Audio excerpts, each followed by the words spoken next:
So as you get to see Dan around campus and interact with him at the dining hall or the bistro, introduce yourself, and if you want to hear more about any of his adventures, he's the type of person that will enjoy sitting down, having a cup of coffee, and talking to you. I knew Dan for 24 hours in July. Our lives literally crisscrossed on the PCT. I was doing a day hike, Dan was doing a thru-hike, and I knew at the time of our intersection, and Dan and I haven't had a chance to really process our meeting. He is staying here on campus and with me, but we haven't had a chance to do a lot of talking yet. But it was at the end of our day hike, my husband and my day hike, and somebody blew by me. That doesn't happen that often. And not only did somebody blow by me, but somebody in a kilt with a 45-pound pack blew by me. So I was like kind of taken by it at first. And I said to Eric, my husband, I know that person. And he said, well, what do you mean? And on 2 different occasions in the High Sierras and the Sierras, in the High Sierras in Seattle, I've met people on the trail that I've known in a different part of my life that I hadn't seen for 15 or 20 years, and lo and behold, we intersected on the trail. So it's kind of going off in my mind, how do I know this person? And then it dawned on me, I don't know him yet, but I'm going to know him. And that's all I can tell you about how we met. That was on July 5th. He ended up spending the evening with us and enjoying a meal and having a shower at our cabin in the Sierras, and we put him back on the trail the next day. And in that 24-hour period, I learned very quickly that Dan is a man of purpose, Dan is a man of passion, and Dan is a man of people. And that might not be what you think of when you think of someone who's thru-hiked the Appalachian Trail and the Pacific Crest Trail, and he's going to do the Continental Divide next year. Sometimes people get away from people and their purpose for a while. And Dan is all of those 3 things. So I'm thrilled, Dan, that you are here as our first artist and adventurer in residence. You are a true adventurer who embodies, in some of the best ways that I can think of, our Tech and Trek program and our model of the new liberal arts and how we're trying to integrate all kinds of perspectives into our learning. I'm really glad that you're here, and I'm really glad that you're my guest. So Dan Dodge. Thank you.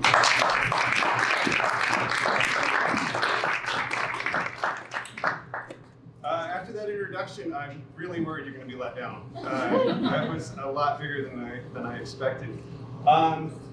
Thank you so much, everybody, for coming out. I honestly did not have any idea what to expect as far as a turnout. I was thinking it might be just a handful of people. But I think that's a great thing about coming to a small town is you have nothing else to do here. So I guess you need to see me. And so I guess first of all, has anyone here had an opportunity to do anything that you might call long distance hiking? Yes, what did you do? Appalachian Trail. You've done the AT? Well, I haven't done the whole thing. Okay. Like 4-day hikes. 4-day hike. So yeah, so you did some sections.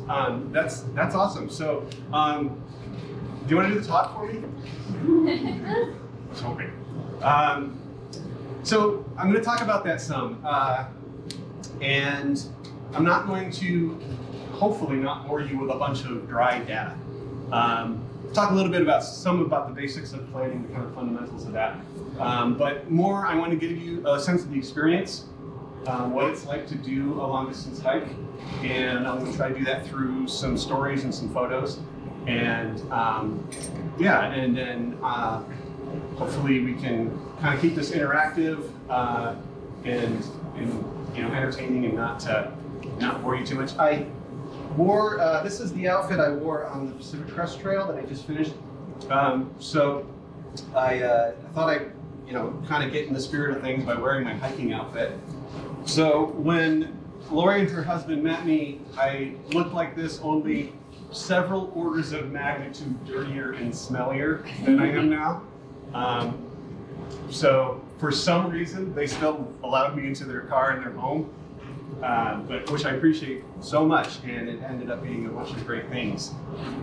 A few things I learned from hiking in a kilt. One, it's incredibly comfortable.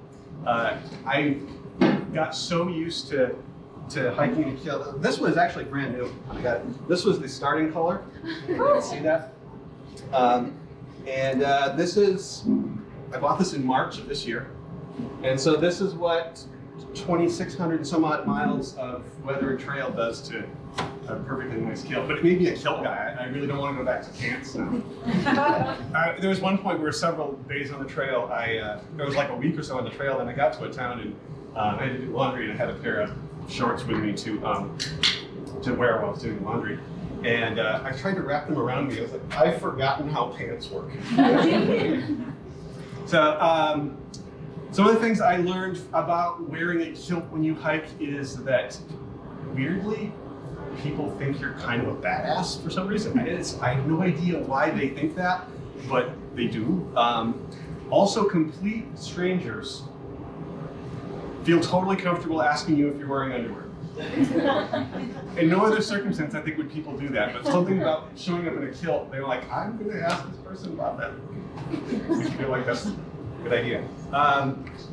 And then the other big question that people ask is why I chose to wear a kilt to hike in the trail.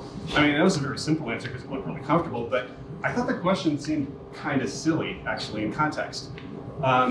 Because of everything involved with that, the idea of what I'm wearing is the least crazy thing about it. If I say to you the sentence, I think I'm going to hike from Mexico to Canada, question my sanity, because that's an objectively crazy thing to say. 2,650 miles of wilderness, through mountains, through deserts, in weather, for months on end,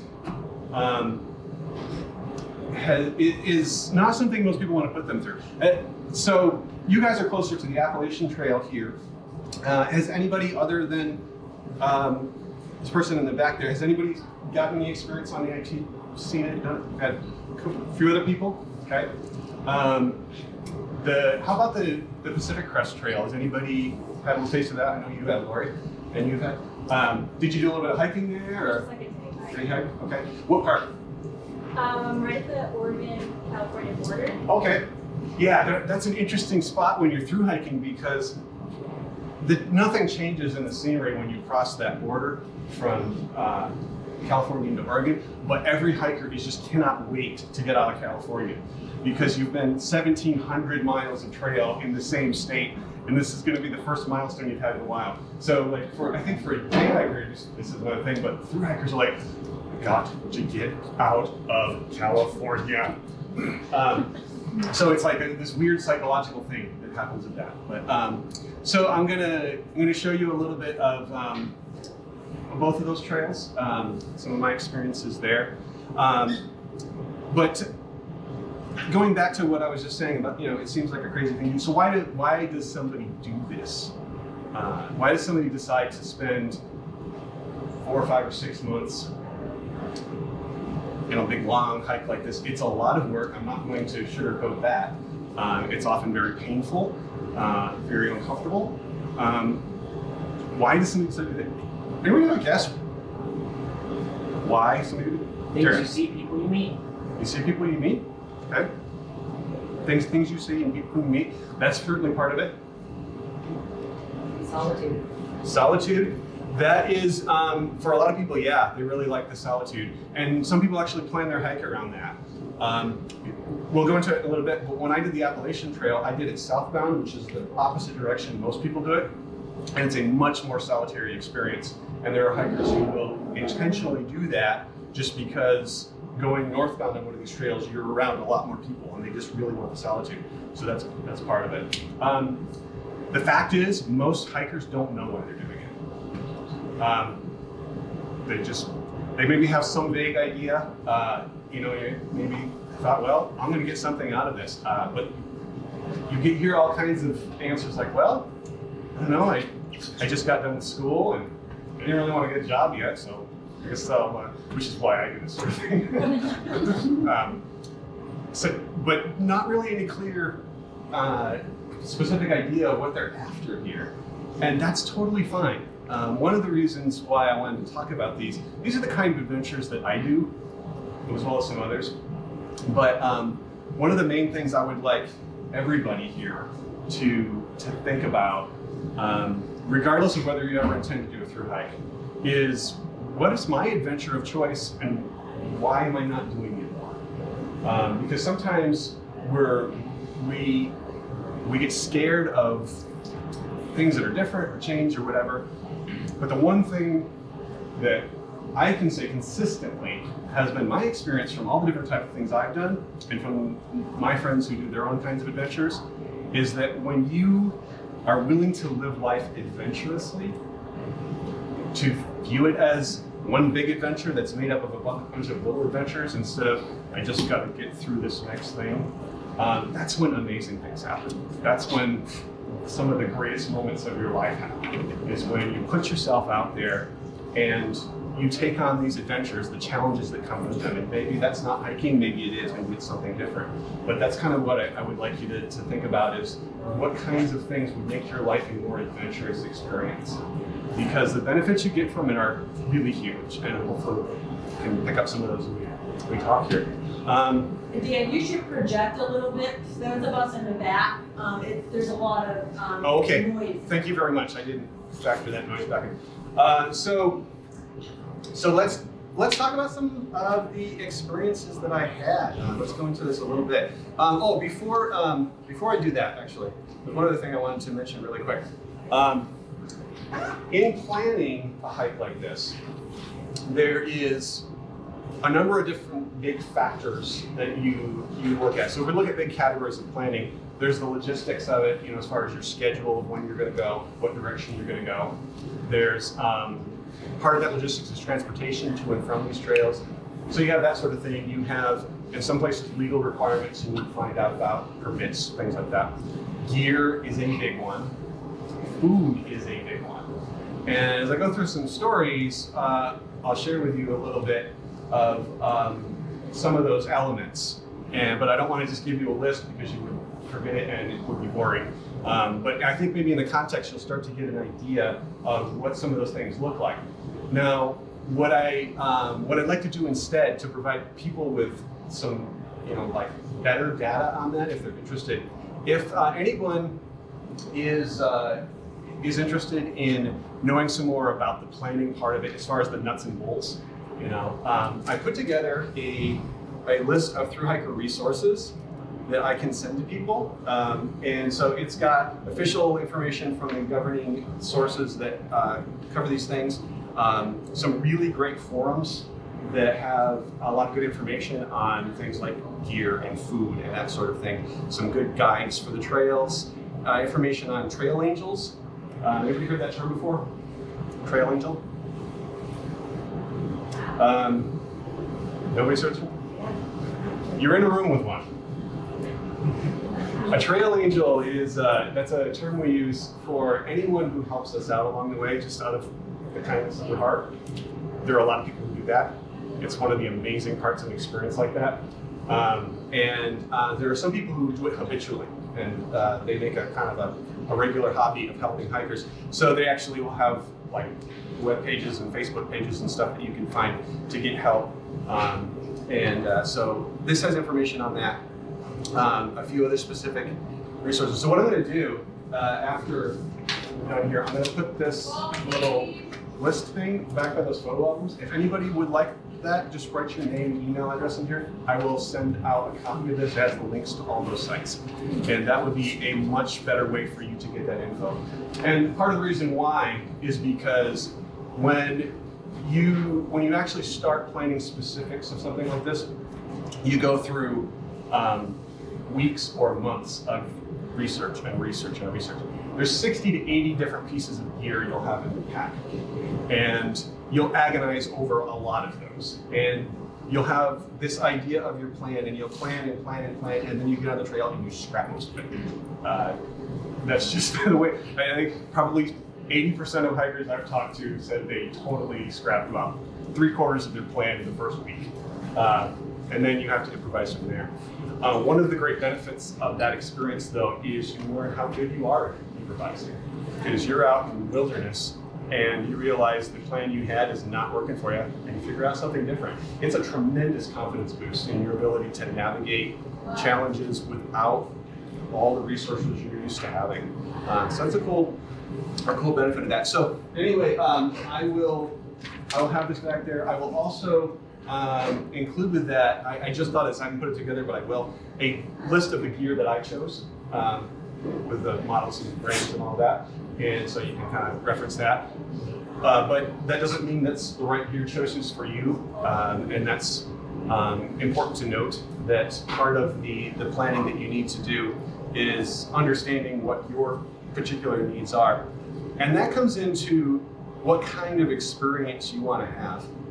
And I think what's really cool about doing an adventure like this is that it's not like going to Disneyland. I mean, Disneyland, you could say, is kind of an adventure. It's a trip, and or Disney World or whatever. But when you go to a place like that, like a big theme park or even a smaller amusement park, they provide an experience for you. And they've got it down to a science, literally a science. If you walk into Disneyland, the scale of the buildings changes looking down the street. They scale them smaller so it looks bigger. So you feel like you're in a bigger place than it actually is. They control the experience 100%. When you go on a hike like this or an adventure like this, you craft your own experience. You have this major significant adventure and you are the architect of it. So you make all kinds of decisions along the way that affect how that goes. And some of that comes down to things like planning and gear.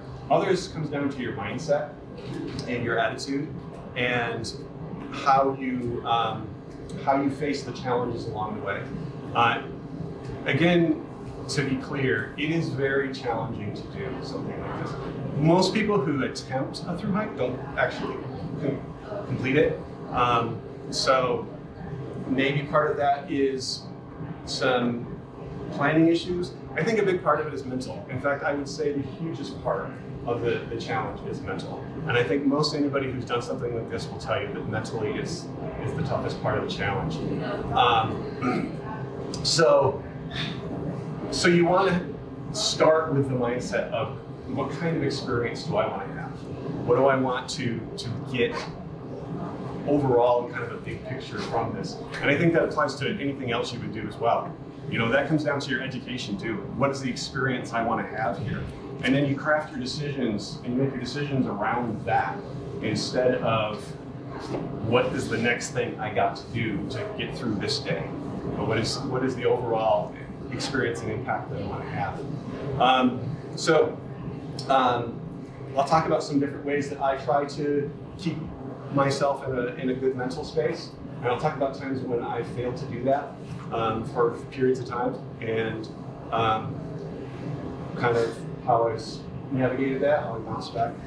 Appalachian Trail, Maine to Georgia. Most people do it going northbound, and that's kind of standard. I did it southbound, and it had nothing to do with anything but timing. It wasn't actually a solitude thing for me.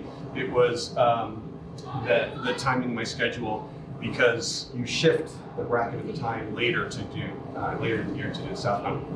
So it goes through 14 states, a lot of very old country, a lot of history through the Appalachian Trail. You're looking at a terrain that is not 100%, but largely temperate forest. I learned that today in Professor Mady's class.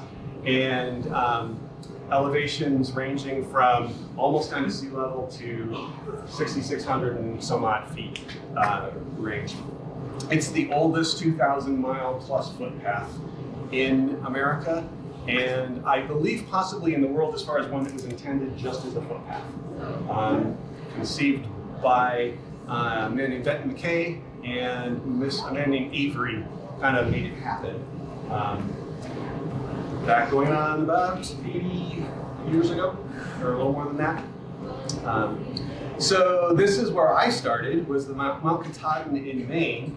And so these folks that I'm with here at the northern terminus actually spent the night the same place I did the night before. We all got shuttled up there together. And so here's some things about attitude. The couple on the left, this is Slope Turtle and Mr. Tuxedo. So trail names are a part of the culture just a fun thing we do more than anything else. On the trail, I'm known as macro, which is a reference to one of my favorite types of photography.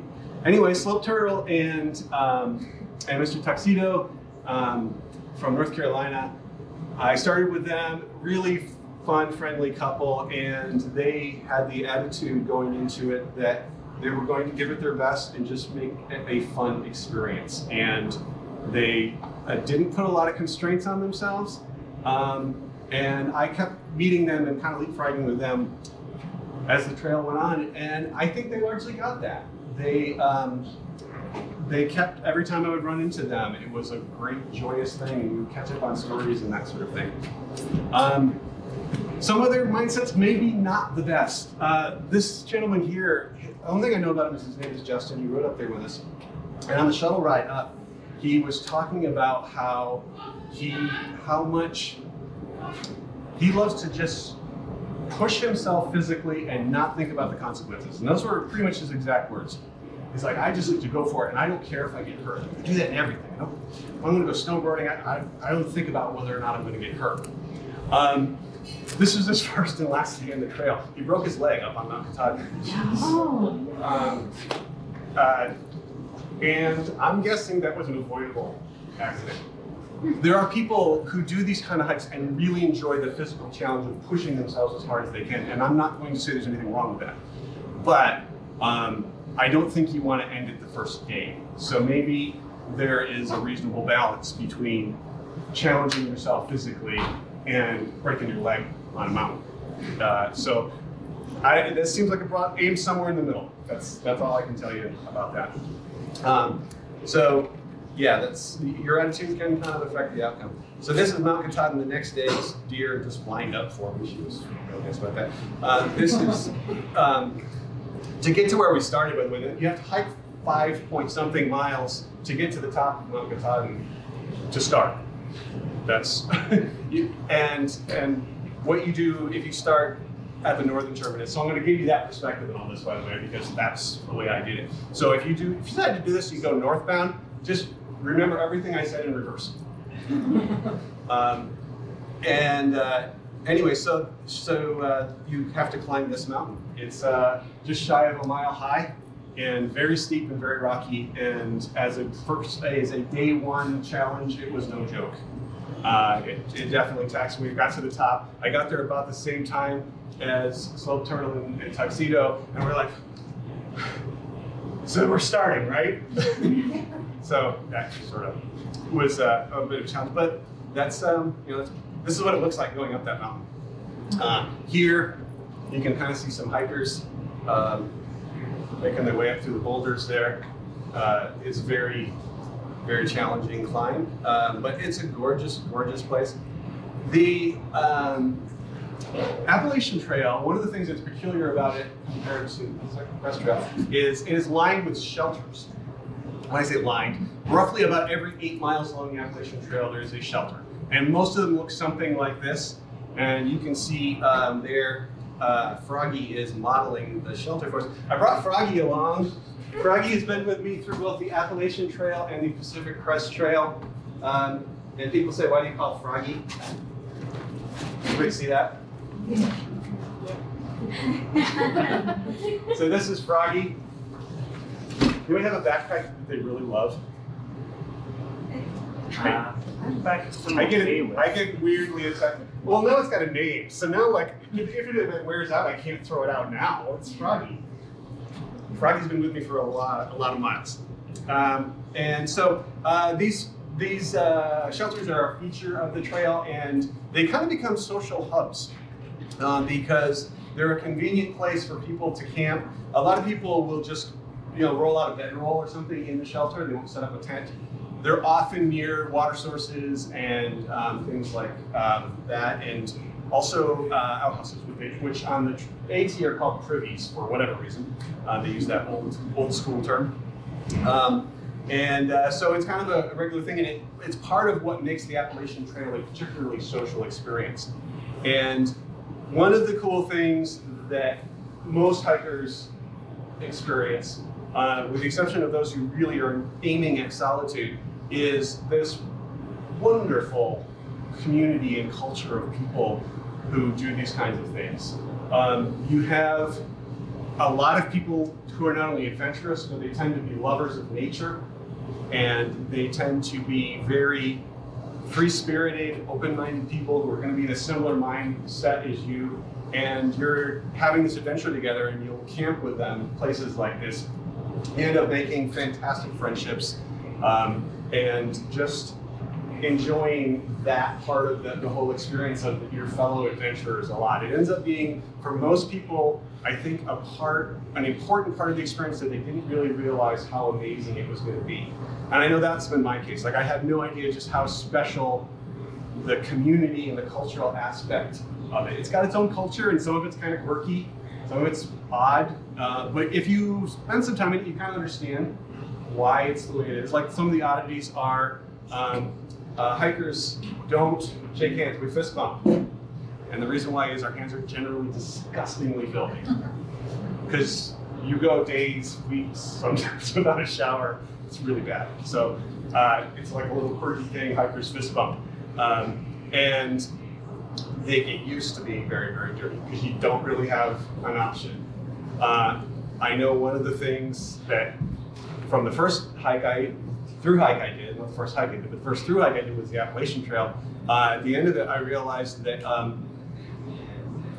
you can live not getting the showers that you want as often. A shower becomes a great luxury, by the way, but it's it kind of made it a little more of a bearable sort of thing to just, like, sometimes you're just going to be dirty for a while. And then what I found also that was an interesting side effect is that when I found myself around people who didn't have a choice on that, it became a lot easier to just be okay with it. You know, people have an odd smell sometimes when they're not able to clean themselves regularly, and you know, sometimes you meet people that don't have that choice because their socioeconomic condition doesn't allow for it. And it made it a lot easier for me to be in those people's presence and have not just empathy, but just be, okay, it's just, you know, it's just a thing, and kind of not even really think much about it. I wouldn't have expected that. Sort of an interesting little side thing that happened there. I'm going to try to keep going and go on and off a lot of these things. Maine has tiny frogs. They're so cute, but you got to watch out you don't step on them. So that's all I have to say about that. Watch out, don't step on the tiny frogs. They're really adorable. Lots of great, beautiful lakes and ponds in Maine. This is West Carey Pond in Maine. Great sunset. Earlier that night, I had my only significant non-insect animal attack. I was brutally assaulted by a crayfish in this pond. It was ugly. The White Mountains in New Hampshire are a big feature of the Appalachian Trail. They are the toughest part of it. They're very steep, very rugged. You get a lot of gorgeous, gorgeous views there, which views aren't always a major feature of the Appalachian Trail, by the way. A lot of it is forest cover. You can see that a little bit later. But this is in the presidentials, and I was camped. There was a great bunch of people, and we were sitting and watching the sunset. And I had a flask of whiskey, and we were passing the whiskey around and sipping it. And total strangers, but we were sharing this whiskey together, watching the sunset. And we were talking about the complexity of the challenge of meeting education needs and quickly changing times. How cool is that? Just a bunch of random strangers having that kind of conversation with a flask of cheap whiskey. When I say the White Mountains are treacherous, this is going up to Mount Washington. And it actually says it's the worst weather in North America, or in America, and turn back. So, interesting. But a lot of the Appalachian Trail follows ridges, and you go on these ridge lines for mile after mile, and then it's very steep up and very steep down in between. This barred owl made my day. So here's the first story where you're going to kind of get maybe a little sense of how this stuff affects me personally, because I'm very, very personally connected to the environments I walk through. I feel very connected to them, and that doesn't mean I always maintain the best attitude. So this was in Vermont, so I was now, at this point, kind of really in the groove of the trail. You know, I got they call it getting your trail legs. I got my trail legs, and I was used to the day-to-day life on the trail, and it was a day that was hot those mental tough times that, that I talked about that are the biggest challenges. And I wanted the day to be over, and I wanted the hike to be over. And I still have a long way to go. I just was not in a good mental state. It was getting toward dark. I had another mile to go to where I was going to camp that night, this shelter that the guy said was up there. And I just couldn't get that mile over with quickly enough. I came around a bend in the trail, and there was a tree that had fallen down over the trail, but it was about 8 foot above the trail. And this owl was sitting on this downed tree. And of course, immediately, as soon as it sees me, it flew off. And I was like, damn it, I didn't have my camera ready. But I thought, I don't think it flew that far, actually. So I get my camera out, and I get dialed in for the low light settings because it was getting toward dusk. And I peek, kind of creep around the corner, and I see way off, several hundred yards away, this owl, and it's just sitting in a tree, and everything is really quiet. In the forest, when you're hiking in a forest where it's kind of out in real wilderness, and when the sun sets, everything gets very still, very quiet. It's a great time to be out there. But what happened was I took the first shot, and from several hundred yards away, it heard the shutter click. And it turned and looked at me, and I was like, oh, it's gonna fly off again. And you can't shut the shutter sound off. So, but it didn't. It looked at me, and then a little ways past it, a squirrel ran down a tree. I turned and looked at the squirrel, and turned and looked back at me, and I took another shot, and it flew back toward me about half the distance, and landed in a tree and looked at me. I was like, oh, now I can get an even better shot. So I take a couple more clicks, and it's looking at me, and then it flew to the branch right over where I was standing. And it sat there, as you can see, and it started doing this. Like it was, what are you doing? Why are you walking through the forest? You can just fly, it's a lot easier. And it sat there and watched me for a good 10 or 15 minutes while I took pictures of it. And my attitude did a 180-degree flip from that few moments. After a little while, I had to turn myself away because it was going to get dark. And I took one or two last pictures and thanked this barred owl for its time for coming to visit me and for reminding me why I was out there. And that's a lesson I've kept with me ever since then, is if you are having the worst day of your particular whatever it is, keep your eyes open, keep your heart open. Something will be there. Something will be there to show you why you're doing this. And I think that applies to anything. So this barred owl will forever have a special place in my heart. There's an expression that hikers have, and you'll hear it all the time when you're in an adventure like this. They say, the trail provides. And it's actually kind of almost a superstitious belief that they have. And the idea is that if you're hiking the trail, it will give you what you need when you need it. And I say it's a superstitious belief, but it's kind of hard to discount it because stuff like this happens. And I can give you so many other examples of that sort of thing. And yeah, so the trail provided me this beautiful creature when I needed it. Another way that you have amazing, beautiful experiences is with trail magic. So trail magic, I told you what trail angels are. Trail magic is any gifts that you receive along the way. Usually it's food, but it can be anything from food to beverages to sometimes meals to somebody putting you up in their house for the night. And this was just such a simple thing. Somebody had extra grape tomatoes from their personal garden, and they put them in a sack by the trail with a sign that said, please take. It was all I could do to not take all of them in far, because fresh produce is such a wonderful luxury when you're hiking. You don't carry it with you, and your body's craving something that isn't crap because you're eating crap there, pretty much. And so I ate a few of these, and it was just such an amazing experience. But it was such a simple but wonderful experience that someone just, I've got a bunch of extra tomatoes, who might like these? And they thought of us hikers and left it there for us. And to them, it probably was not a big deal. But I talked to several other hikers that day who were like, oh, did you get some of those tomatoes? Those were incredible. It made our day, and it's such a simple little kindness.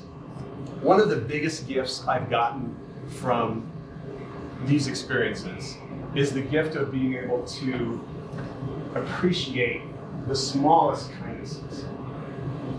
And that's been a really cool thing that's stuck with me. I can honestly say that the simplest, little nice things that people do for me all the time means so much more to me now, of having had these experiences of, you know, the difficulties of trail life and everything that come with it, and then how wonderful these simple little gestures are.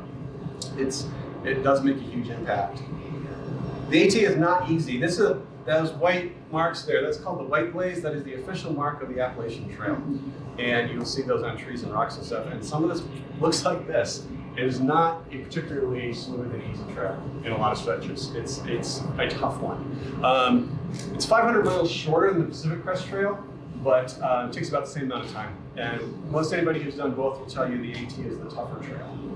It doesn't have the elevation, it's not as long, but the trail itself is steeper and rockier, and so you cover fewer miles per day doing that. Really cruise through some of this. Center Point Monument. Center Point is kind of meaningless because no one knows really where the center points are in these trails.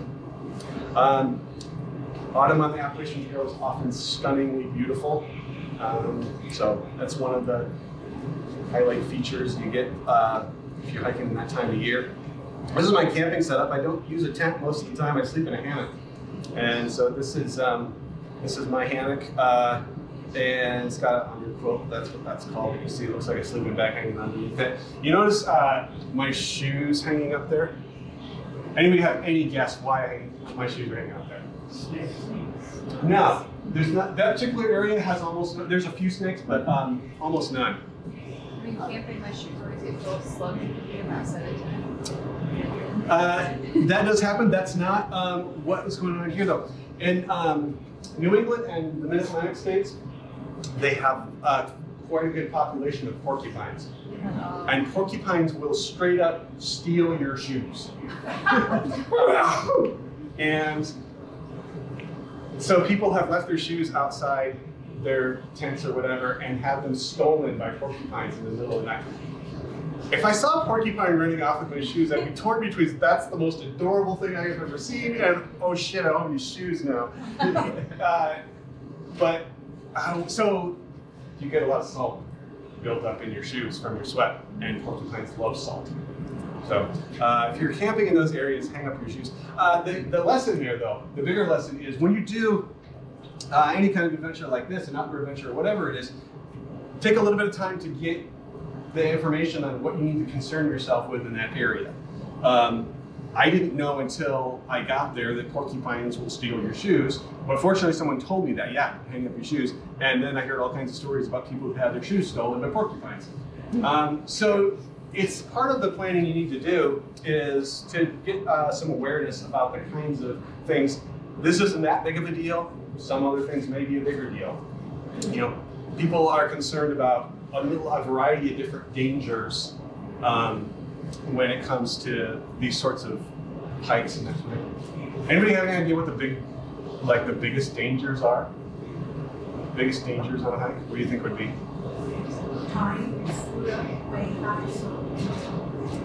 That's what you do to prevent an issue. That's more for the sake of the animals, honestly. You don't want them getting into your food for their sake. But what do you think some of the dangers might be? Exposure to the elements. Mm-hmm. Very important. Very important. You need to understand what kind of potential weather you may be dealing with. So my recommendation is go to Professor Meary's climate change class, and then you'll understand how to research that. But no, you do your research and find out what kind of temperature and precipitation and stuff is common in the place that I'm going here. Anybody do outdoor stuff and worry about wild animals? On the Appalachian Trail, the only wild animal I worried about, honestly, ticks. Ticks are no joke. We tend to learn to fear things like bears and snakes. I'm not going to tell you not to be afraid of those things. Have a respectful fear of venomous snakes and of bears. They're not going to hurt you. Really, the odds of you being harmed by one of those animals are actually really low. I know, for instance, for sure on the Pacific Crest Trail, there's never been a single death from an animal attack on the Pacific Crest Trail, and I don't think there has been on the Appalachian Trail. There have been a few minor attacks and incidents, but the deaths are things like exposure. That's what will kill you. Dehydration, falls, drowning, and at least on the Pacific Crest Trail, actually being hit by a car. No one has ever died from a bear attack on the Pacific Crest Trail, but 2 people have been hit and killed by a car on the Pacific Crest Trail. Kind of funny, but it's not really funny. But it just goes to show you like how we fear things that aren't really the big issue. If you learn how to be respectful of the animals in the environment you're in and give them a respectful distance, and what to do if you do get close to one, you've put yourself in a situation where the odds of anything bad happening are really, really low. You were in much more danger driving to the trail than you were hiking the trail. And I can show you data on that if you want to, but I mean, it's just the way it is. You go through a lot of really old places on the Appalachian Trail. You'll see a number of old family cemetery plots going back to hundreds of years ago. A lot of them are completely worn. You can't even hardly read them or read them at all. You can see this one. Look here, it looks like it might say 1801 or something. I can't tell. But for me, it was just kind of an interesting thing to think about the history of the people in these places that I've been. Because I'm going through there and my scenery is changing day to day. I cover 20 miles or so on the Appalachian Trail, and the Pacific Crest Trail maybe 25 or so. And that's it, I'm moving on. But this place has a history of people, goes back even a lot further than this, but we have some recorded history for hundreds of years.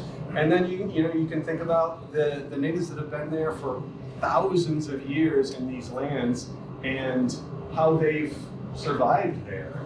It's just something really kind of poignant and interesting to ponder, that you're walking through a place that is an adventure to you, but it's been home to people for a long, long time.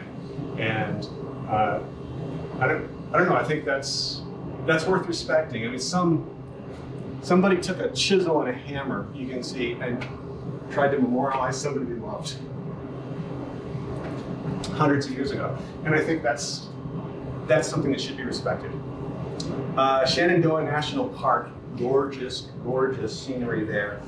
You go through a number of national parks on both trails, and they're amazing, they're stunning, and we need to take care of them. They're in danger. Bad, bad danger. We need to preserve those places. I'm not going to go too far down that, but one of the ways that you preserve those places is your own actions while you're there. The phrase is LNT, leave no trace. And so that is, I don't live by many rules on the trail. I don't give myself a lot of rules, but there's a few.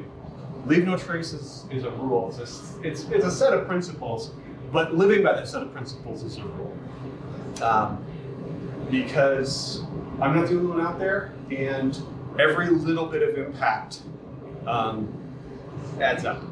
And some of these places are very fragile, and there's and then there's dangers from outside, from the possibility of people who don't respect them, don't appreciate them.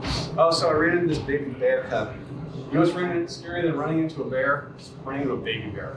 Because I didn't know where Mama was at first. He was up in a tree. This was in Shenandoah. And I found him a couple seconds later. So I was like behind some bushes. And she just watched me for a while until she got ready to leave. I couldn't get around her, so the only option was wait. Backed off a couple steps to let her know I wasn't a threat. You don't turn your back, you don't run, because that looks like prey. And you also don't approach. And do not throw food to get a better camera shot.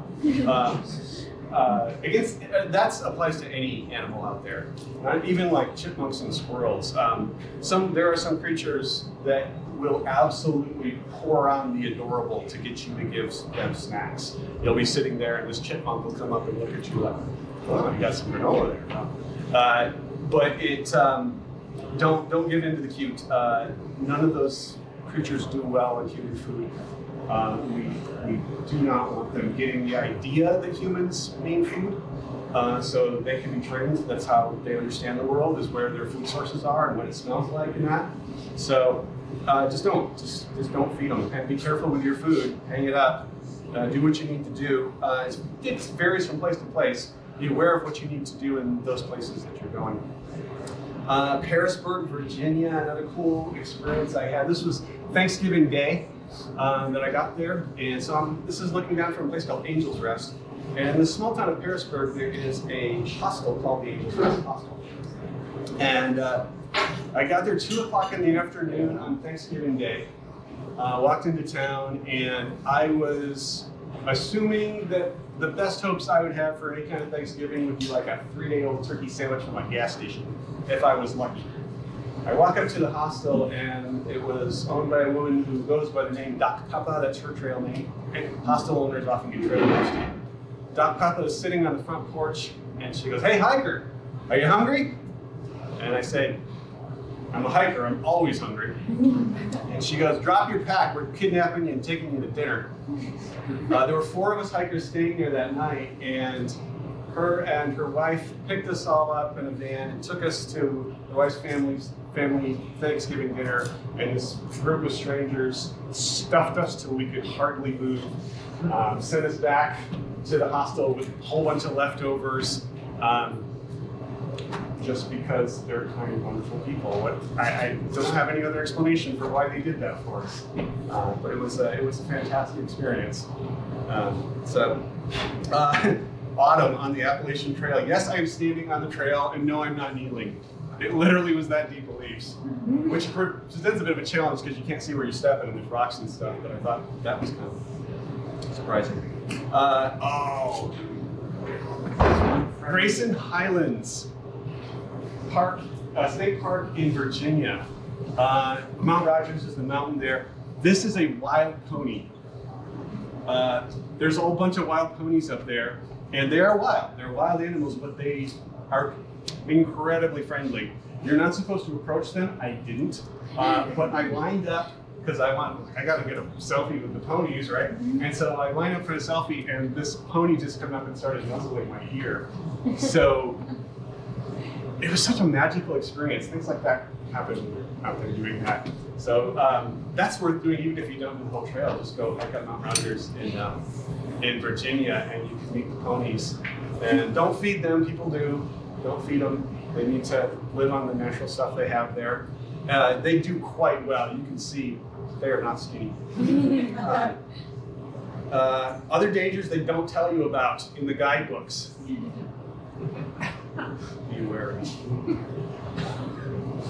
Had a really cold night. Like, it got down into single digits. This was near Hot Springs, North Carolina. And ironic, huh? Yeah, not particularly Hot Springs, maybe we'll call it now.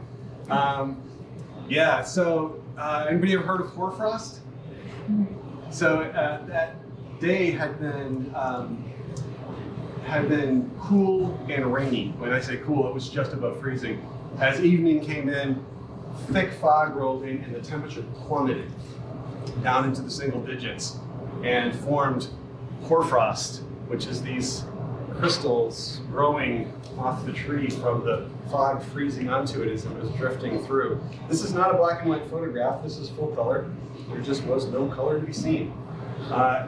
It was a rough night. It was one of my physically toughest nights on the trail. but the scene in the morning was so stunning. And I think that's part of the pattern. That's part of the pattern that you have with stuff like this, is that you will have these really tough times. And sometimes it's just mental and sometimes it's physical. And this was physical. It was cold and there was a bunch of other stuff. It's a long story. But anyway, I had a rough night. And I woke up in the morning to see this incredibly, eerily gorgeous scene that I'd never seen anything like it before. So I got some pictures and then hiked into town in frozen shoes. To me, trails just say, come explore me. I don't know. I just look at that and I gotta know where that goes. That's probably why I do this hiking, because I maybe don't even tend to, but once I start, I can't stop. They're just so welcoming and so inviting. Clingman Dome, North Carolina, the highest point in the Appalachian Trail, 6,600 and some odd feet, 40 some feet. It's actually just in North Carolina. Like the edges of the trees you see there are probably actually you can see the line is so close there. Gorgeous views, Christmas morning. And then I got to the southern terminus, and it was a exhausted but very happy little selfie I took there at the top of Springer Mountain, Georgia, where the Appalachian Trail ends. That was the conclusion of my first thru-hike, and the sense of amazing accomplishment and the processing of the experience just went on and on. I still think a lot about the things I learned there, the lessons I learned. One of the things I didn't tell you about when I said that I live by very few rules, I made a rule for myself on the Appalachian Trail that anytime I'm hiking and there are edible ripe berries to be found, the rule is you always have to stop and eat some of the berries. That's a rule. This is non-negotiable. Stop and eat some berries. It reminds me again of why I'm out there. I'm not there to just crush a whole bunch of miles. I'm there to experience this wild place and all that comes with it. And that little delicious treat of a ripe wild berry and the flavor that comes with that, and the moment you stop to do that, to just appreciate that, is a nice little reset. I'm not saying you have to go by that rule, but maybe you'll find a rule that works for you in your adventures and stuff. It helps to kind of reset yourself and get you back to why you're there. Because in anything like this, it's you can get lost, and people do. I hiked with people who did it very well, and I've hiked with people who got miserable. I met a guy early on my Appalachian Trail hike who was going northbound, and he was almost done. He had like 400 miles left, and he said, I've hiked 1,800 miles and I can remember any of it. And I thought that was a real shame. I thought that was really sad that he didn't keep himself in the right frame of mind to make that the kind of impactful experience it could have been. So find ways to remind yourself of why you're out there, why you're doing the things that you're doing. And again, I think you may be detecting the pattern that I think these lessons go beyond just hiking a trail. Whether it's your career, a cause that you believe in, other types of adventures, your education, find ways to keep reminding yourself of why it is that you're doing what you're doing. There's always something bigger and more important than the day-to-day nuts and bolts that need to be done. Yeah, you gotta do those things. You know, if you're gonna hike a trail, you gotta walk miles. But I'm not there to walk miles. I'm there to have incredible experiences. Walking miles is just what facilitates that. So yeah, stop and eat some berries. That's the lesson from the Appalachian Trail. Before I go on, any questions about the AT? I'm going to talk about the Pacific Crest Trail a little bit here. Any questions? Yes, Derek. So I recently read some documents about like mountaintop removal, and I was wondering if coal mining had any impact on your experience while you were there. Some. There's not any coal mines that are right next to the trail. There's some that are fairly close. There's an old zinc mine that is in Pennsylvania, north of Harrisburg, east of Harrisburg. There is a Superfund site. You know what a Superfund site is? Evacuation?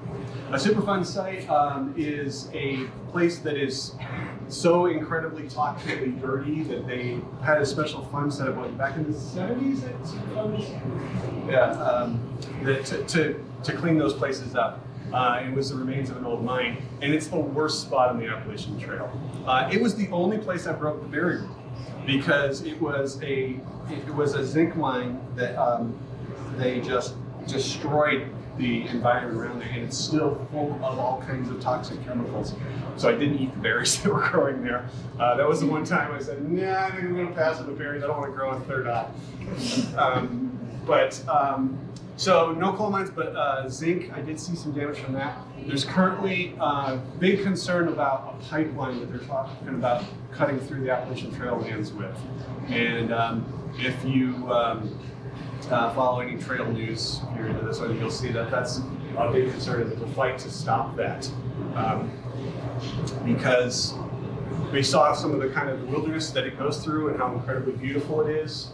And also the trail itself is a national treasure. We have these incredible hiking trails. People come from all over the world, and they're worth protecting. Any other questions about the Appalachian Trail? Yes? Do you know if Slope Turtle and Tuxedo Man made it all the way? I'm pretty sure they did, but I don't know because the last time I talked to them was a couple of weeks before we finished, and then we lost touch. Slope Turtle was involved in giving me my name, and I gave her name, so I should have kept in touch with those guys better. Yeah, she gave the first suggestion that ended up becoming macros, what I go by on the trail. But I think they made it because they were pretty close to the last check. I got a question that maybe would be appropriate after you talk about the Pacific Trail and sort of fits into your some of the ethical things you're talking about. So you're clearly carrying your camera gear, maybe one. What's your practice and philosophy for both you and other hikers regarding technology? I'm going to be talking about this more at another talk. I'm going to do one on mindful photography, but also I'm going to do one specifically on photography and trekking. So tune in next week. Tune in next week for that. The real quick short answer is it's very important for me to get good photographs out there, so I try to find a good balance in the technology I'm taking with me, and I want it to complement rather than distract from the experience. But yeah, there'll be a whole talk on how I approach photography and trekking, not just hiking, but also like other adventures and stuff. Some of my other travels, trying to find the right balance in that connection. There's times I've done well with it, and there's times I've failed with it. And I'm going to talk about both of those that talk. All right. And I'll also talk about some of the actual gear as well, just in case that matters to somebody else. Hi. Let's go this way. All right, so no other questions on the AT. We'll talk about the Pacific Crest Trail a little bit. Only 3 states, but one of them is California, and that state goes on forever. Actually, this is a little inaccurate. Once you get here, the trail actually goes like this for about a week and a half before you go. I'm pretty sure. California, Oregon, and Washington. It's broke up into 5 sections. So it's sort of a state-by-state thing on the Appalachian Trail, but the climate is relatively not that varying on the Appalachian Trail. Pacific Crest Trail has radically varying climate and ecology and that sort of thing. So the first 700 miles roughly are called the desert. That's a generalization. There are parts of it that certainly are not desert, but there's parts of it that definitely are desert. And then you get up into the Sierra Nevada mountains, which we'll see some pictures of that. Those are amazing. And then Northern California, so that's the first 3 sections. And then Oregon's a section and Washington's a section. And they each have their own flavor. Oregon's definitely different than Washington. Yeah, longer than the AT, as I mentioned, it's 2,653 miles-ish. Different set of challenges. The trail itself is easier. It's graded, nice and flat for the most part, and it's not as steep, but a lot higher elevation, things like that to challenge you. Talk about that. Radically different there, the mountains and things, if you ever really experienced those. You're country is steeper and ruggeder than what you're used to around here.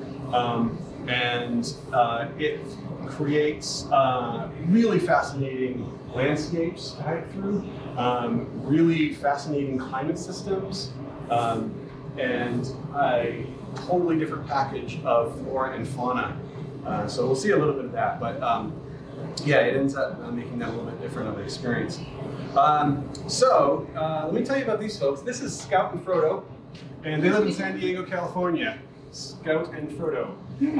And they are a wonderful pair of human beings. So when I was planning for the Pacific Crest Trail and I was doing research on the PCTA.org website, which is the official website for the PCTA, which is the governing organization that manages the trail, they have some information on how to get to the trail. The beginning of the Pacific Crest Trail, the southern terminus, I did it northbound as opposed to the way I did the Appalachian Trail. The southern terminus of the Pacific Crest Trail is at the Mexico border near a town called Campo, California. That's in the middle of nowhere. It's 80 miles from San Diego out in the desert. So how do you get there to even start? So they had some different suggestions on how you can do that. And one of the things they said on there is like you can get Uber. It costs about $80. You can do this and this. Contact Scott and Frodo, and they have a link to their website. Okay, so I go check on Scott and Frodo's website. They had a little form to fill out. And it had in there, you entered in what your date is that you're flying to San Diego. And so I put that all in there, and I get an email response back from them that says, we will contact you a few days before your hike to let you know when we'll pick you up at the airport. Okay. So get to the airport, or a few days before, I get an email from them that such and such a time at such and such a spot, they'll have a driver there to pick me and these other hikers up who are flying at the same time. Get there and meet these other hikers, and somebody shows up, picks us up, takes us to these people's home. And in the back of their house, they have an area set up for everybody to camp at. When I say everybody, they hosted 45 of us hikers that night, from all over the world. All over the world. From South America, from Israel, from all over Europe, Australia. People from all over the world were there. We're all getting ready to start this adventure. They give us a place to camp for the night. I keep doing that. That's not really good. That's the wrong thing to do. They give us a place to camp for the night and fed us all the meals while we were there. So I got there about 10:30 in the morning, fed me lunch, fed me dinner. Next morning, breakfast, and shuttle you out to the trail with a good send-off and a nice little reminder speech about the importance of leave no trace. They are both through hikers themselves, and they're retired, and they host hikers to help them get started. It's a wonderful way to start the hike. If you're ever considering doing the Pacific Crest Trail, check in with these guys. They will not let you pay them or donate money to them for this.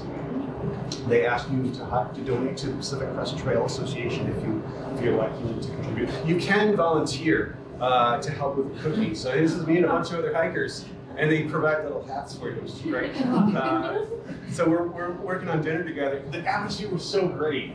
It was such a wonderful vibe. We have all these people from all over the world. Everybody is excited. We're all about to start this big adventure. These wonderful people are being so hospitable and generous, and we're working together, preparing some tacos or something. And it was just such a great vibe, such a great way to start that experience and kick it all off. So yeah, get a hold of Scout and Frodo if you ever decide to do the PCTA. But I just want to talk about that also because it's just one of the great kinds of experiences you have doing stuff like this is the people along the way.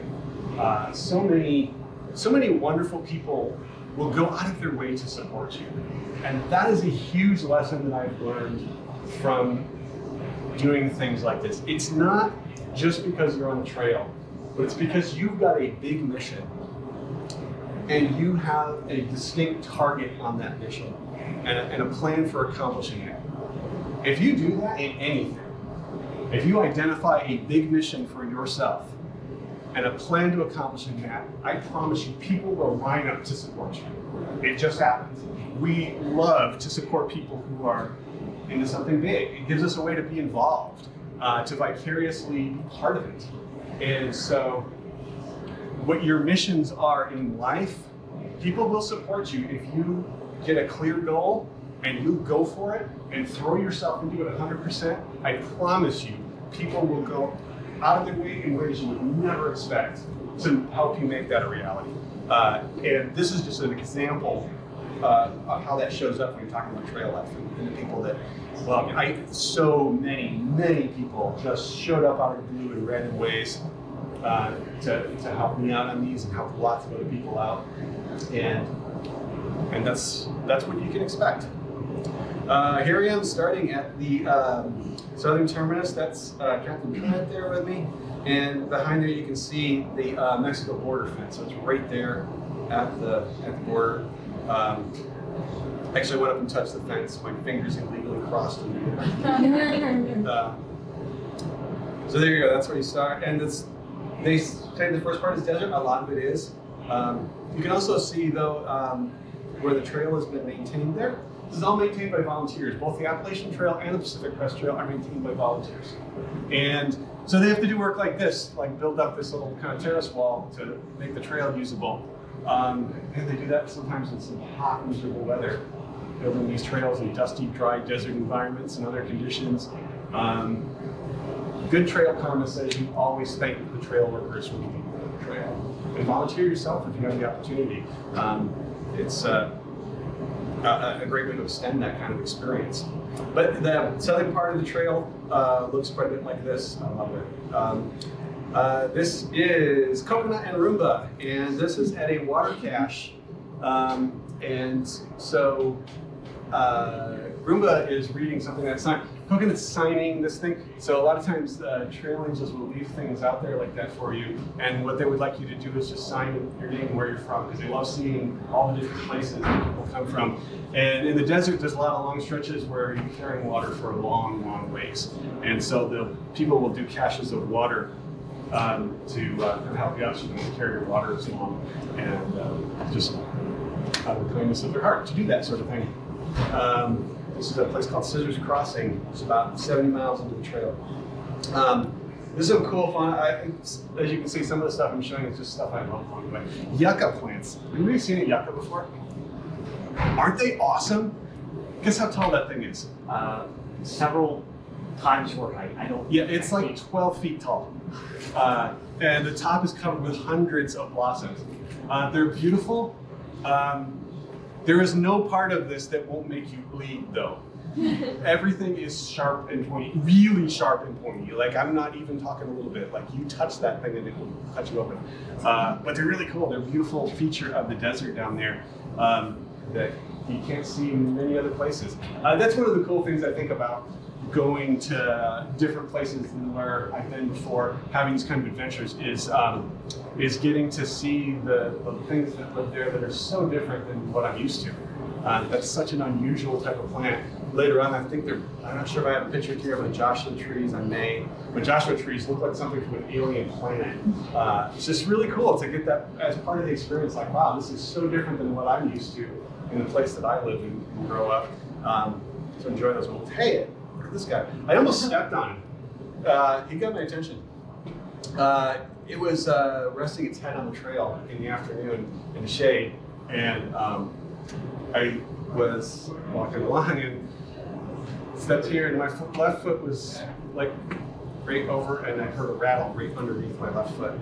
And so I jumped forward, and big string of obscenities came out of my mouth, and then I was okay. It just wanted me to not step on it. So I got some pictures of it.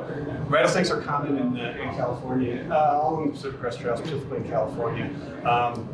Problems with them are good. It rattled because it didn't want me to step on it. It didn't want to bother me. It just wanted to do its thing.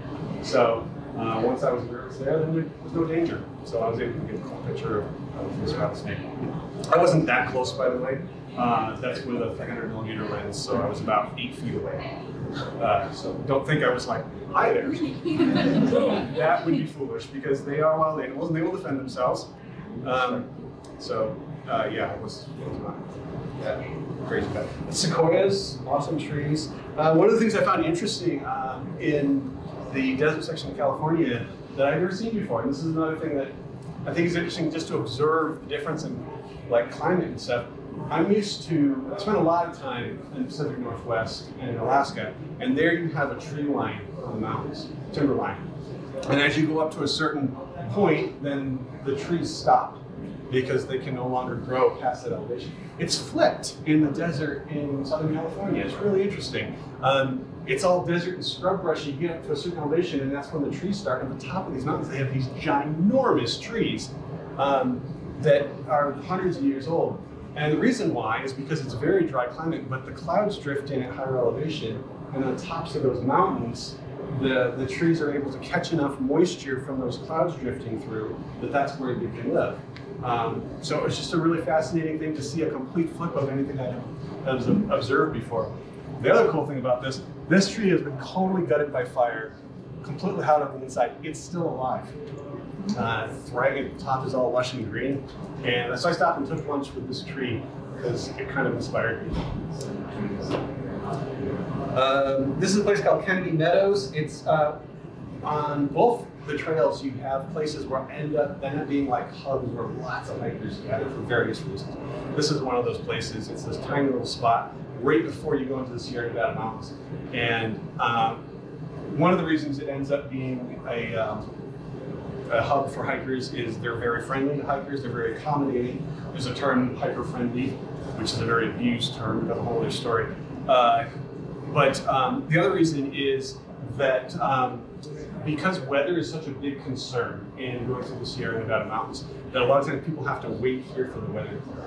And this is your last chance. There's another possibility or two, but one of the last good places to take a break and wait for the weather to break in the Sierra.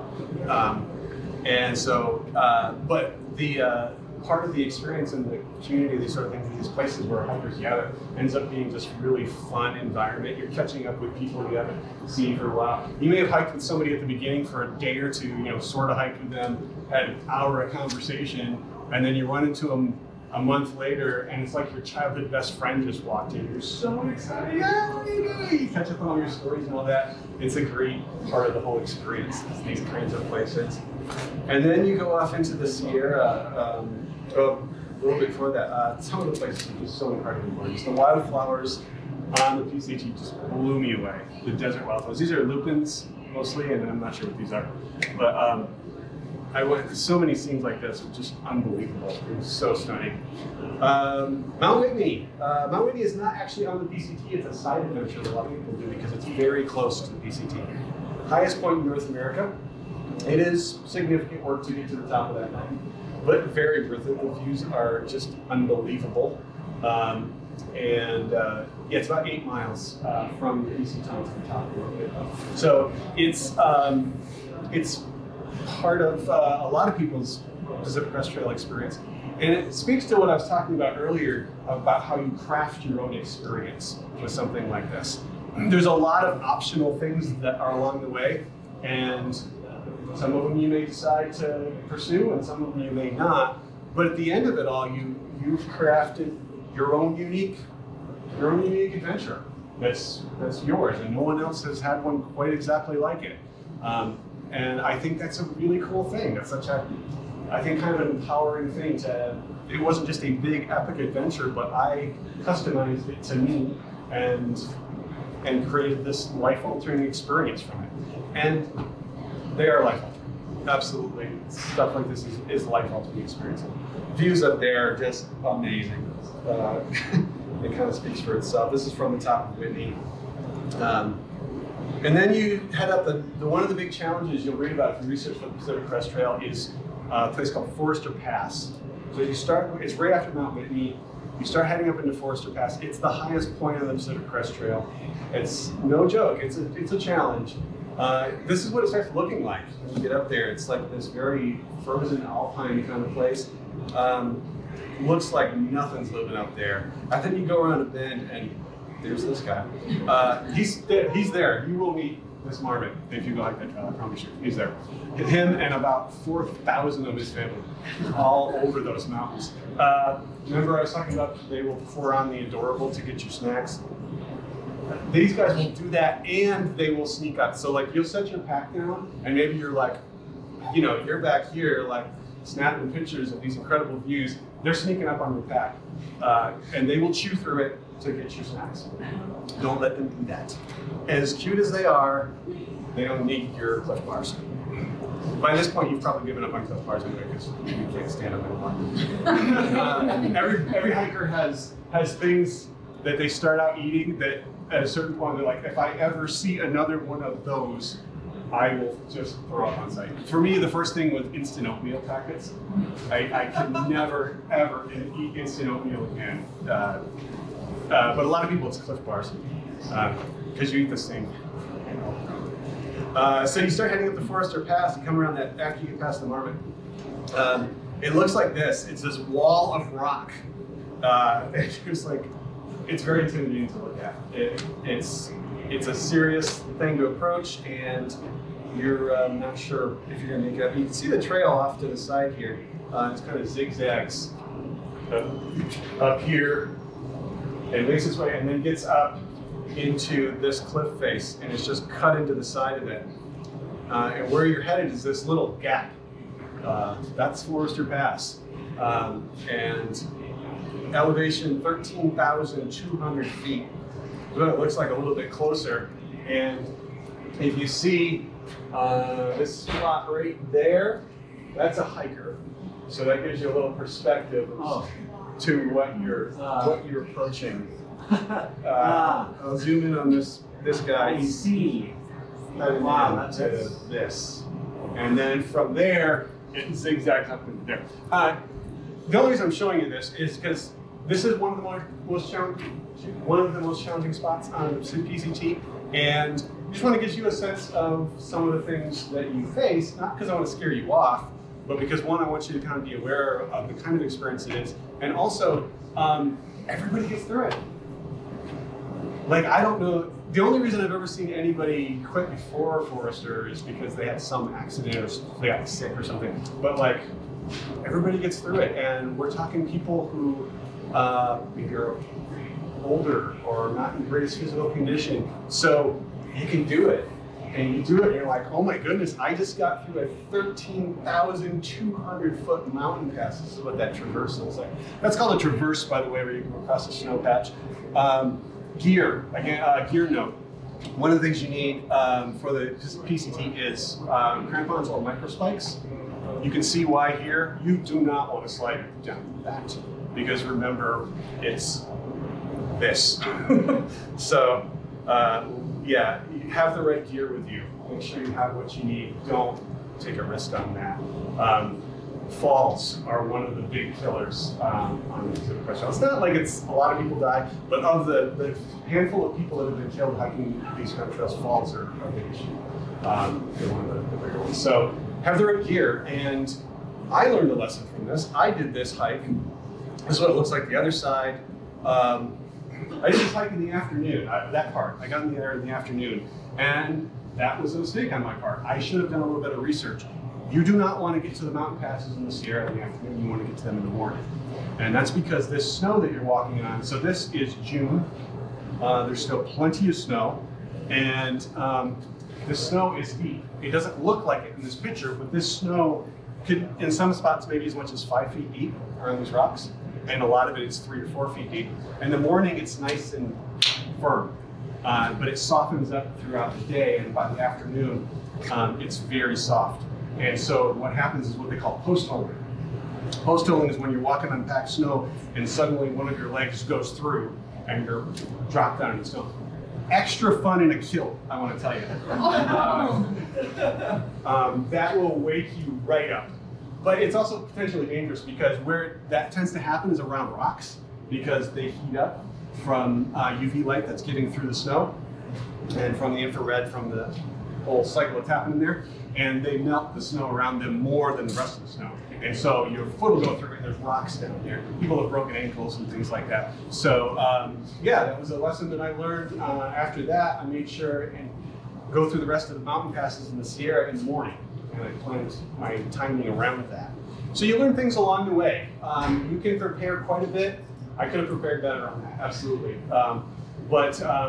But in the process of doing these kinds of experiences, you learn you learn as you go, and that's part of it. And so I had to adjust my schedule to be able to not hurt myself going through further after that.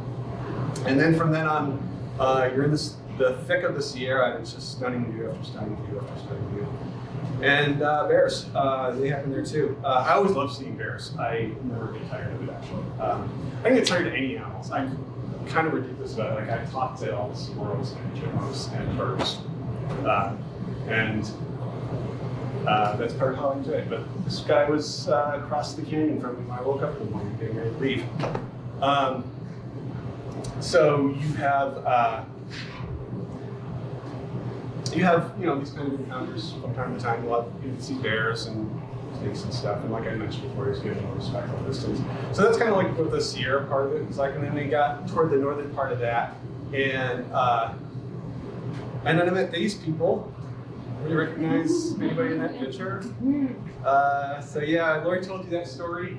The part she didn't tell you is, remember when I was talking about the owl and I said it was kind of the worst day I'd had on the AT? That morning when I met these folks was the worst day I'd had on the PCT. I was in a very, very bad mental space. There's, I guess, a podcast going around, so people have seen that I interviewed on. And I talked about that story, but I was in a very bad mental space that day. My checks and balances for keeping my attitude where I like it failed me that day, and that happens to everybody. But the trail provides, and they provided these very wonderful people who took me to their house and fed me dinner and put me up for the night, and we had a great conversation, and now I'm here in Highland, Ohio. So you never know. The other lesson here, I think, is that great things happen living life in motion. You're sitting around waiting for something to change, waiting for something to get better. I'm sorry, it's not going to. Great things happen in your life when you're in motion, when you're action, even if it's tough. Even if it's not what you want to do. I made another rule for myself on the PCT. That the first rule for the AT was, if you remember the rule, eat the berries. The PCT, I made a rule, whenever possible, say yes.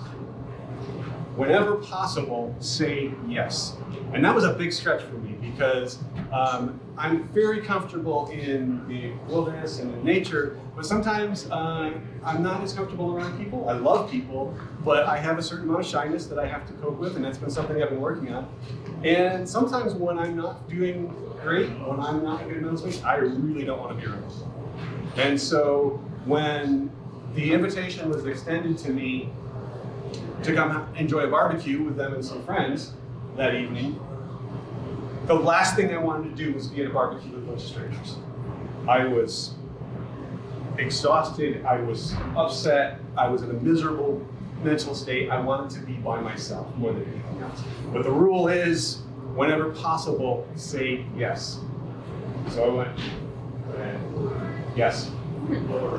And wonderful things happened from that. I made great friends and have this great opportunity to meet people here and share some stories and pictures with you.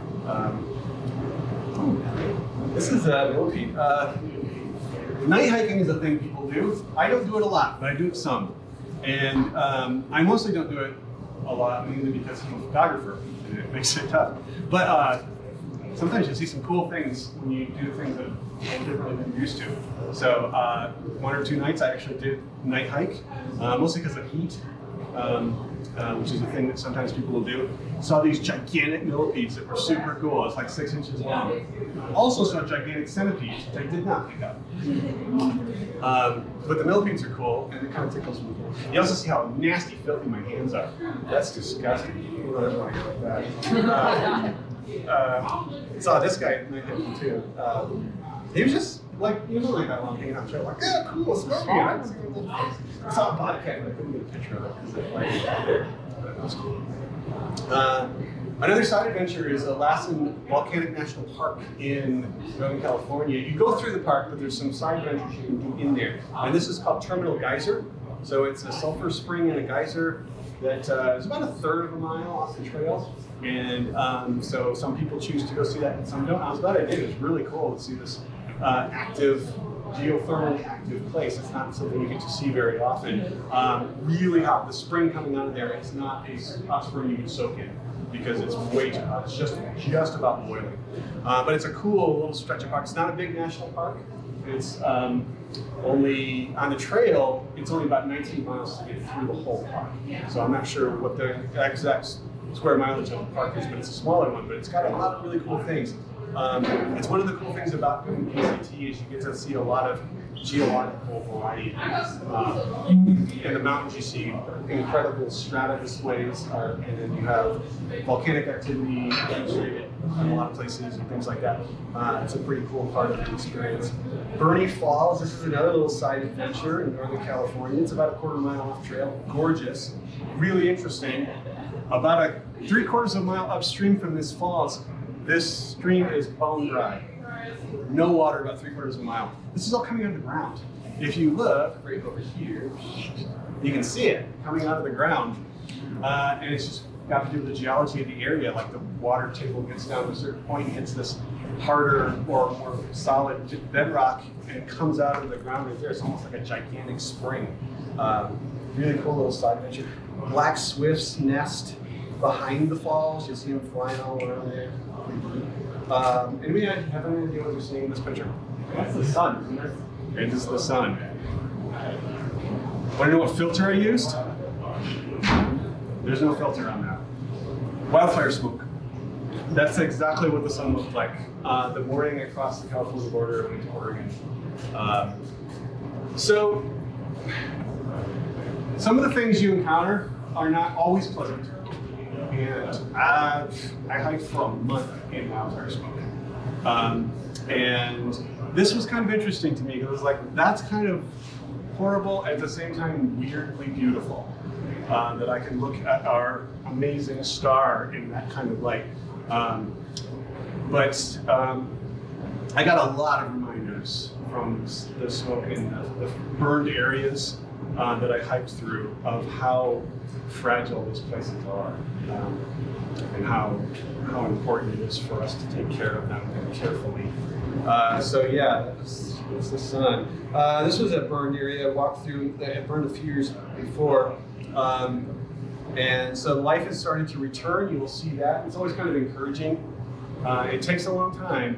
Any idea anybody know what these flowers are called? Is it foxglove? Nope, that's fireweed. And this is why it's called fireweed. It's because there's a fire, it's one of the first plants to grow back after a fire. So when you walk through burned areas, in those areas, you will see lots of fireweed. It's not the only place it grows, but it's one of the first plants to grow back after a fire. And yeah, so you see evidence of how life starts to come back and nature starts to fix the problem. But it's a slow process. Those plants are a couple years old. Those trees are standing dead, and it's going to be decades and centuries for them to come out. Crater Lake is one of the cool highlights of the Pacific Crest Trail. Deepest lake in the United States, Crater Lake, Oregon. Kind of right almost in the middle of the state. 1,940 some odd feet deep. A caldera of a mountain, caldera of a volcano. It's an extinct volcano. So what you're looking at is the cut off top of a mountain.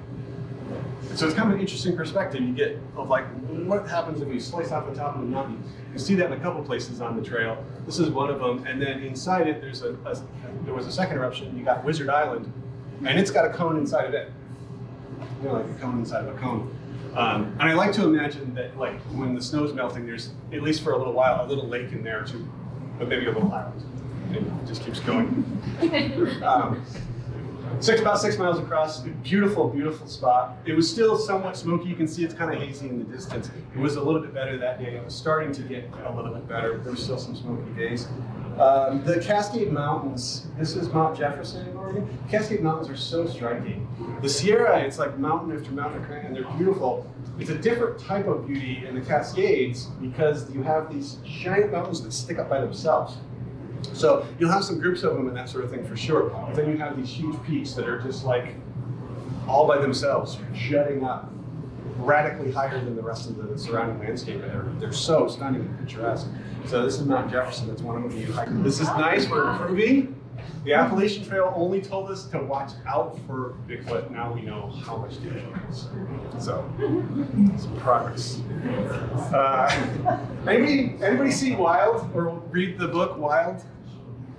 You know how she ends her hike?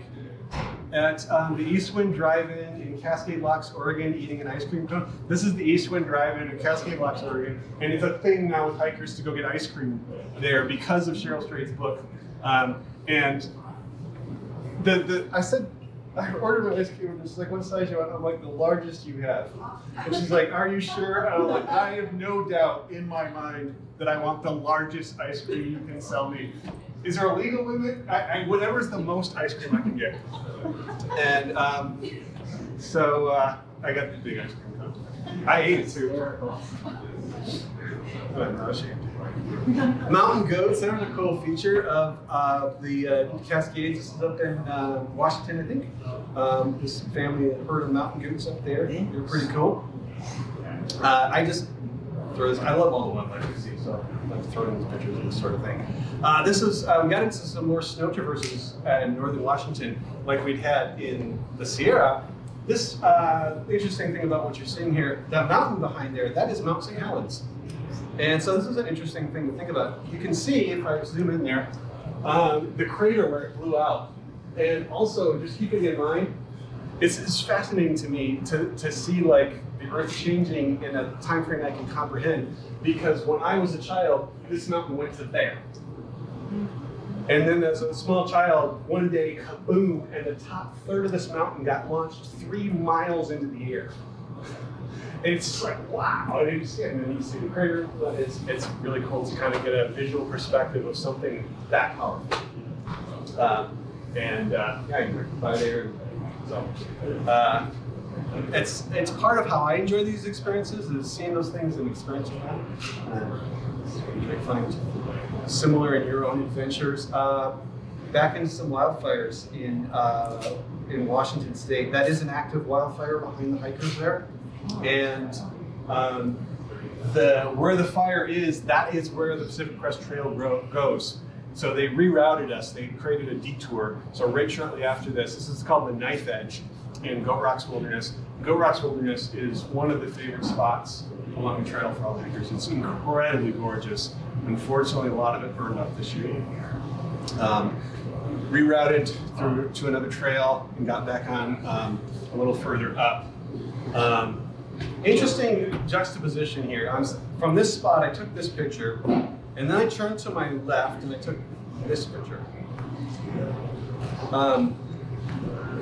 I think for me, that contrast is very powerful, because it's one thing to look at a forest fire and think that's awful, but then to turn to the left and say, well, this is what we're. Wow. Mount Rainier off in the distance. This is the Knife Edge, so you actually go on this ridge. It's a very cool section.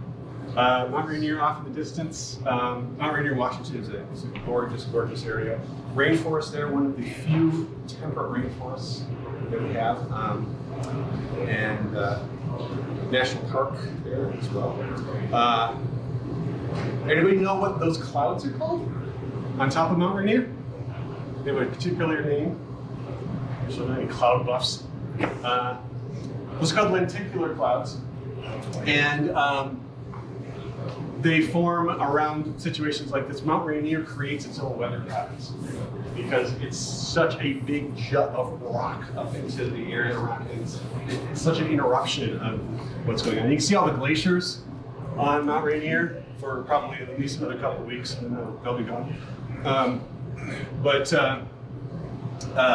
Yeah, lenticular clouds, they just piled up on the top there. It was really cool.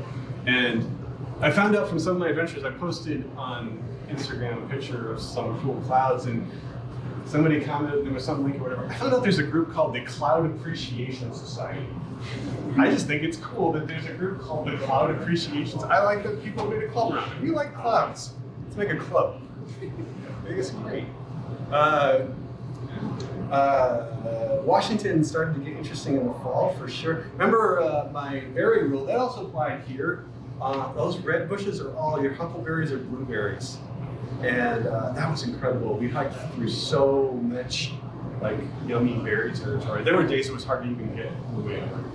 Just like devouring these incredibly delicious huckleberries and blueberries that were coming all over there. Who knows what that is? It's a peacock! They say meep. It's very adorable. They're about like grapefruit size, and they live in rocky places in the mountains, and they have to be very cool. They're very sensitive to heat, so their numbers are dwindling. But you'll see them around there. They're quite adorable. They'll stand on the rocks and watch you. Fun little critters that was living around there as we get to northern Washington. And then I finished the PCT with this wonderful group of human beings, all with interesting trail names from different countries. So this is at the Canada border, and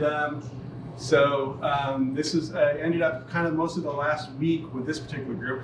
The woman at the top, my friend Patches, her and I hiked quite a bit together, most of the second half together. We ended up becoming good friends. But this other group we kind of found ourselves with toward the end, great people. And so this is the Northern Terminus Monument. We're all kind of being goofy here because we're in a celebratory mood.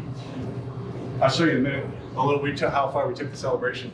No, don't worry about that. But this is the actual border treaty monument that marks the actual U.S.-Canada border. The last resupply stop before this was 80 miles south, and all of us bought these little bottles of champagne, and we carried them for 80 miles so that we could have a champagne toast. And the interesting thing about this, so Patches is from Toronto, Canada, and behind her right there, you kind of see that border monument. So we are sharing a champagne toast, standing in two separate countries. I'm currently a visitor in her country. She's currently a visitor in my country, and we're toasting the champagne together for the week time. An amazing adventure. That's all the PCT. So in conclusion, people will get behind your adventurers. They will support you. Just believe in them and go for them. Eat the berries. Say yes. Thank you very much.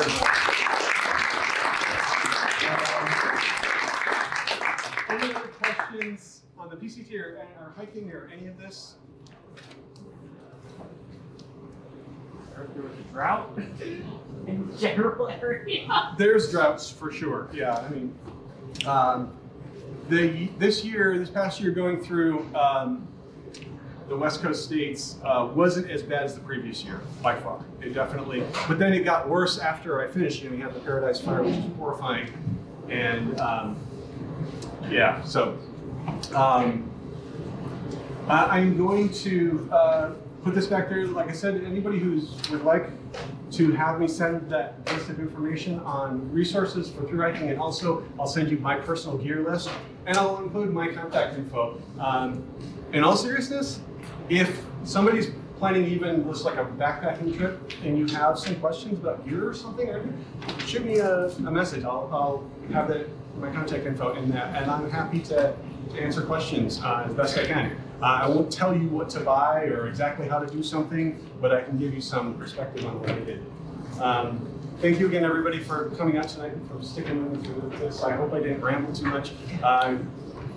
First thing I've done like this for quite a while. And there's some pictures you can look at if you haven't had a chance to. I'm doing 3 more talks. They're on the news site. I think when the next one is. It might be when it's Monday. Thank you. And so I'm going to be talking about things like my approach to photography and how I try to be mindful and present with my photography and not let it be a distraction. I'm going to talk about how I use technology and try to balance it with the adventures I'm having. Those types of things I'll be talking about in the next few talks. And I'm probably going to be planning, and I'll get with some people to get this information out when it gets more solidified, probably planning a couple of hikes. Here we have the field station. More information will be forthcoming on that. We'd love to have anybody joining. We might be doing just kind of a short afternoon hike, go out, hike around, take some pictures, and enjoy that amazing field station you guys have out there. Thanks again, everybody.